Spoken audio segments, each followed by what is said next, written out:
안녕하십니까. 국무총리 김민석입니다.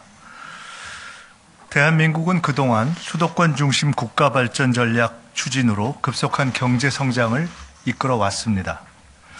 하지만 지금은 산업, 인구, 인프라의 수도권 집중이 성장 동력이 아닌 국가발전의 걸림돌로 작용하고 있습니다. 수도권 일극체제의 심화로 서울은 집값 폭등, 교통 혼잡 등 극심한 비효율이 발생하고 지역은 인구 감소로 인한 지방 소멸 위기에 처해 있습니다. 대한민국이 강해지기 위해서는 지역이 강해져야 합니다. 지역 균형 발전은 지역을 배려하는 정책이 아닌 지속 가능한 미래를 위한 생존 전략입니다. 정부는 대한민국의 재도약을 위해 수도권 중심 성장에서 지방 주도 성장으로의 대전환을 올해 국정과제 중 가장 우선순위에 두고 추진할 계획입니다. 그 핵심 수단 중 하나가 바로 광역 지방 정부 간 행정통합입니다. 행정통합은 단순히 지도를 다시 그리는 일이 아닙니다. 생활권과 경제권을 하나로 묶고 교통과 산업, 복지와 안전을 함께 설계하는 일입니다. 이를 통해 통합된 지역이 국가 발전의 한 축으로 도약할 것입니다. 정부는 행정통합을 성공적으로 추진하고 통합이 곧 지방의 성장으로 연결될 수 있도록 지역 주민이 체감할 수 있는 4대 분야에 대한 파격적인 인센티브를 마련하였습니다. 첫째는 재정 지원, 둘째는 통합특별시 위상 강화, 셋째는 공공기관 우선 이전, 넷째는 산업 활성화입니다. 먼저 정부는 통합특별시에 각각 연간 최대 5조 원, 4년간 최대 20조 원 수준의 파격적인 재정 지원 방안을 마련하겠습니다. 통합하는 지방정부에는 확실한 인센티브와 그에 상응하는 자율성과 책임성을 부여하겠습니다. 이를 위해 가칭 행정통합 교부세와 행정통합 지원금 신설 등을 포함해 국가 재원의 재배분을 추진하겠습니다. 통합특별시가 지역 현안 사업 등을 스스로 계획하고 실행할 수 있는 재정 체력을 만드는 것입니다. 관계부처 합동으로 통합지방정부 재정지원 TF를 구성하여 세부 방안을 신속히 확정하고 국회와도 긴밀히 협력하겠습니다. 지방정부 통합이 활발히 이루어져 지방 소멸을 막고 실질적인 지방자치 시대가 열리기를 기대합니다. 둘째, 통합특별시에는 서울시에 준하는 지위를 부여하겠습니다. 부단체장 수를 4명으로 확대하고 직급도 차관급으로 상향하겠습니다.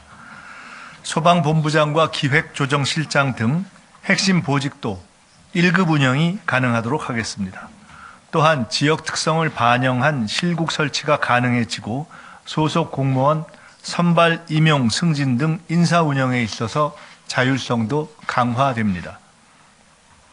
이러한 조치는 단순히 조직의 규모만 커지는 통합을 넘어 통합특별시장이 확대된 권한을 바탕으로 복잡한 행정 수요에 더 잘 대응하는 능력 있고 일 잘하는 지방정부를 만들기 위한 것입니다. 이를 통해 지역 현안 업무 대응을 위한 필요 인력을 적시에 배치하여 통합특별시의 각종 시책을 원활히 추진할 수 있을 것입니다. 또한 재난 피해 최소화를 위한 현장 대응력을 제고하고 주민들께 맞춤형 치안 서비스를 제공할 수 있을 것입니다. 정부는 통합특별시가 경쟁력 있는 지방정부 모델로서 지역 발전을 주도해 나갈 수 있도록 지원하겠습니다. 셋째, 공공기관 이전 등에 있어 통합특별시를 적극 우대하겠습니다. 27년 본격 추진 예정인 2차 공공기관 이전 시 통합특별시 지역을 우선 고려하되 구체적인 이전 기관 등은 지역 선호, 산업 여건 등을 고려하여 추후 논의해 가겠습니다. 또한 현재 통합특별시 내에 있는 국가 소속의 특별지방행정기관 임무도 업무도 이관하겠습니다. 구체적인 이관 대상은 법 제정 후 국무총리 소속 통합특별시 지원위원회에서 결정할 예정입니다. 공공기관 이전은 지역 내 양질의 공공일자리 창출을 통해 청년 인구 유출을 방지하고 교육, 의료, 교통 등 각종 생활 인프라 구축을 통해 지역 생활 여건이 개선되는 직접적 계기가 될 것입니다.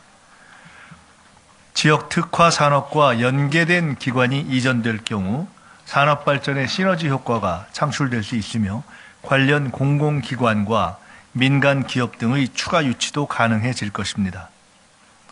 마지막으로 통합특별시가 기업하기 좋은 창업 중심 도시가 될 수 있도록 적극 지원하겠습니다. 입주 기업에 대해 고용 보조금과 교육훈련 지원금을 지원하고 토지 임대료 감면, 각종 개발 사업에 대한 지방세 감면 등도 추진하겠습니다.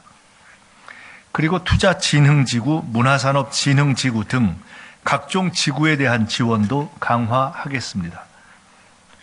또한 국유재산 임대기간 확대와 사용료 감면을 추진하고 통합특별시에 신설되는 특구에 대해 기회발전특구 수준으로 세제 지원을 강화하겠습니다.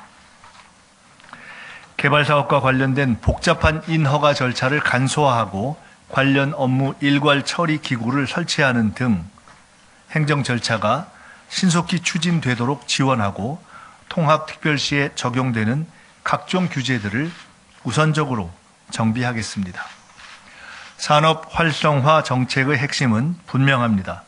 각종 지구를 중심으로 산업 클러스터를 형성하고 규모의 경제와 기술 혁신을 통해 기업, 투자, 일자리가 늘어나는 도시를 만드는 것입니다. 지역 경제가 살아나면 이것이 다시 지방 재정 확충으로 이어질 수 있는 선순환 구조로 이어질 것입니다. 지방 주도 성장은 대한민국 국가 발전을 위한 필수 전략이고 행정 통합은 이를 성공적으로 추진할 열쇠입니다. 국민 여러분, 지방 자치는 결코 쉬운 길이 아니었습니다. 1990년 김대중 전 대통령의 목숨을 건 단식 투쟁으로 30년 만에 부활된 지방자치를 통해 지역민의 눈높이에 맞춘 지역 정책이 보급되기 시작했습니다. 광역지방정부의 통합도 쉽지 않은 길일 것입니다. 분리된 지 수십 년이 지나면서 발생한 제도의 차이를 정비하는 것은 결코 작은 일이 아닙니다. 무엇보다 지역 전체의 이익보다 작은 기득권을 앞세우는 이들도 있을 것입니다. 하지만 대한민국의 발전을 위해서 우리는 더 이상 시간을 지체할 수 없습니다. 바로 지금이 통합의 적기입니다. 실질적인 지방자치의 완성으로 나아가는 길입니다. 정부는 통합을 통해 국민 여러분께 더 나아진 삶, 더 나은 미래, 더 많은 기회가 생길 수 있도록 확실히 뒷받침하겠습니다. 이번 인센티브뿐 아니라 국무총리 소속으로 지원위원회를 마련해서 통합특별시를 지속적으로 지원하고 통합특별시가 5급 3특의 핵심 축으로서 성공적으로 출범 성장할 수 있도록 하겠습니다. 국민 여러분께서도 통합특별시에 대한 지속적인 관심과 응원을 부탁드립니다. 감사합니다.